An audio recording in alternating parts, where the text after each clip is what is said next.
কি ভাই, এই বয়সটা খুঁজতেছেন? অনেক তো চেষ্টা করলাম নিজেরে লুকায়ে রাখবার, পারলাম আর কই। অবশ্যই গর্ত থেকে বের হইতেই হইল। চলেন, আজকে আমরা শিখব আমার এই প্রফেশনাল ভয়েস কিভাবে ফ্রি অফ কস্টে মেক করা যায়। চলুন তাহলে আমরা দেখে নিই কিভাবে আমরা প্রফেশনাল ভয়েস মেক করব। প্রথমে যেকোনো একটা ব্রাউজারে আমরা প্রবেশ করব। প্রবেশ করে গুগলে আমরা সার্চ করব 11 ল্যাবস লিখে। সার্চ করার পরে আমাদের যে হোম পেজে যে ১ম যে ওয়েবসাইট আমাদেরকে সাজেস্ট করতেছে www.11labs.io আমরা ক্লিক করব। ক্লিক করার পরে আমাদের যেটা কাজ সেটা আমাদেরকে একটা ইমেইল থেকে অথবা অ্যাকাউন্ট থেকে আমাদের লগইন করে নিতে হবে। তো ১ম আমি লগইনটা করে নিচ্ছি। যেহেতু আমার পিসিতে Gmailটা লগইন করা ছিল তো অটোমেটিক্যালি লগইন করে নিয়েছে। এরপরে যে কাজটা আমাকে করতে হবে, আমরা যদি 11 ল্যাবস এর যদি আমরা পুরাটা একটু দেখার চেষ্টা করি, এখানে দেখতে পাচ্ছি টেক্সট টু স্পিচ নামে একটা অপশন। টেক্সট টু স্পিচ জিনিসটা কি? সেটা আপনি কোনো একটা লেখা ওর সামনে দিবেন, ও সেটাকে একটা আপনাকে প্রফেশনাল ভয়েস জেনারেট করে দিবে। দেন আমরা যে জিনিসটা নিয়ে আজকে কাজ করতে যাচ্ছি সেটা ওই যে প্রফেশনাল ভয়েসটা আমরা শুরুতে শুনলাম, সেটা কিভাবে মেক করা যায়? সেটা মেক করার জন্য আমরা ক্লিক করব ভয়েস চেঞ্জারে। ভয়েস চেঞ্জারে ক্লিক করার পরে আমাদের সামনে এরকম একটা পেজ চলে আসবে। এইখান থেকে যে কাজটা করতে হবে, ভয়েস নামে যে অপশনটা পাচ্ছি আমরা, এইটা চেঞ্জ করতে হবে। এইখান আমাদেরকে লিখতে হবে, অর্থাৎ ওই যে ভয়েসটা আমরা চাচ্ছি ওইটা যদি ক্রিয়েট করতে চাই, তাহলে বিল যে BILL নামে একটা আমরা ভয়েস দেখতে পাচ্ছি, এটা ক্লিক করব। এখন আপনি যদি চান যে এইখান থেকে অন্য ভয়েসগুলো নিবেন সেটাও নিতে পারবেন। এইখানে আপনার জন্য অনেকগুলো ভয়েস দেওয়া থাকবে। আমরা যেহেতু ওই ভয়েসটা মেক করতে চাচ্ছি সেক্ষেত্রে আমি এটা আমরা ক্লিক করে নিলাম। দেন মডেল।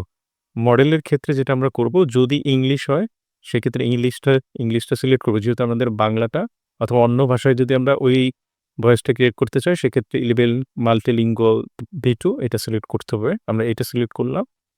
দেন আমার স্টেবিলিটি হয়তোবা 50 থাকবে। স্টেবিলিটি আমরা 100% করে দেব। আর সিমিলারিটির ক্ষেত্রেও না 100% করে দেব এবং স্টাইলের ক্ষেত্রে এটাকে আমরা 50% করব এবং চাইলে আপনি 50 থেকে একটু বাড়িয়েও দেখতে পারেন আপনার মতো করে। পরে আমরা রিমুভ ব্যাকগ্রাউন্ড নয়েজটাও ক্লিক করে দিব। রিমুভ ব্যাকগ্রাউন্ড নয়েজটা ক্লিক করে দিলে যেটা হবে সেটা আমরা যদি ডিরেক্ট এখান থেকে ভয়েস রেকর্ড করি সেক্ষেত্রে যদি কোনো নয়েজ আসে সেই নয়েজটা থাকবে না। আমরা এখন ভয়েস চেঞ্জারটা ২ ভাবে কাজে লাগাইতে পারবো। সেটা আমরা যদি চাই কোনো একটা ফাইল আপলোড করতে পারবো। তো ফাইল আপলোড করার ক্ষেত্রে আমি জাস্ট এখানে ক্লিক করব। ক্লিক করে আমি যেকোনো একটা ফাইল আমার এইখান থেকে আপলোড করে দেব। আমার একটা ভয়েস রেকর্ড করা ছিল। সে যদি আমরা একটু শুনি আমার যে ভয়েসটা রেকর্ড করেছি। এই ভয়েসটা বুঝতেছেন? অনেক তো চেষ্টা করলাম নিজেরে লুকায়ে জাস্ট এই যে ভয়েসটা আপনারা শুনতে পেলেন মাত্র, এটা আমি আমার মতো করে রেকর্ড করেছিলাম। এখন আমি যে কাজটা করব সেটা আমি যদি এই ভয়েসটা থেকেই ওই ভয়েসটা জেনারেট করতে চাই, সেক্ষেত্রে যে কাজটা করতে হবে জাস্ট এখানে আমাকে জেনারেট স্পিচ ক্লিক করতে হবে। ক্লিক করার পরে কিছুটা সময় নিবে। এই বয়সটা খুঁজতেছে, অনেক তো চেষ্টা করলাম নিজেরে লুকায়ে। ওকে দেখতেই পেলেন আমি আমার যে মূল ভয়েস যেটা আমি রেকর্ড করে রেখেছিলাম সেটা সেটা আপলোড করলাম। আপলোড করার পরে জেনারেট স্পিচে যখন ক্লিক করলাম, তারপর সেইটা সেম টু সেম আমাকে ওই ভয়েসের মতো দিচ্ছে। কি ভাই, এই বয়সটা খুঁজতেছে? অনেক তো চেষ্টা করলাম নিজেরে লুকায়ে রাখবার, পারলাম আর কই। অবশ্যই গর্ত থেকে বের হইতেই হইল। Okay fine. এটা তো তাহলে আমরা বুঝলাম। আমি চাইলে এখান থেকে ডিলিটও করতে পারি। এখন আমি যদি চাই সরাসরি এখান থেকে ভয়েস রেকর্ড করব সেটাও আমরা করতে পারব। চলেন আমরা এখন তাহলে সরাসরি একটু ভয়েস রেকর্ড করে দেখি। হুম, আমরা স্টার্ট বাটনে ক্লিক করি। হাই, সবার কি অবস্থা? আশা করি সবাই খুব ভালো আছেন এবং আমরা আবারও হাজির হলাম একটা নতুন ভিডিও নিয়ে। চলুন তাহলে আজকে আমরা শুরু করি। আপনারা শুনতেই পেলেন। এখন আমি জেনারেট স্পেস এ ক্লিক করব। ক্লিক করার পর ওইটা মেক করে দিবে। হ্যাঁ, সবার কি অবস্থা? আশা করি সবাই খুব ভালো আছে।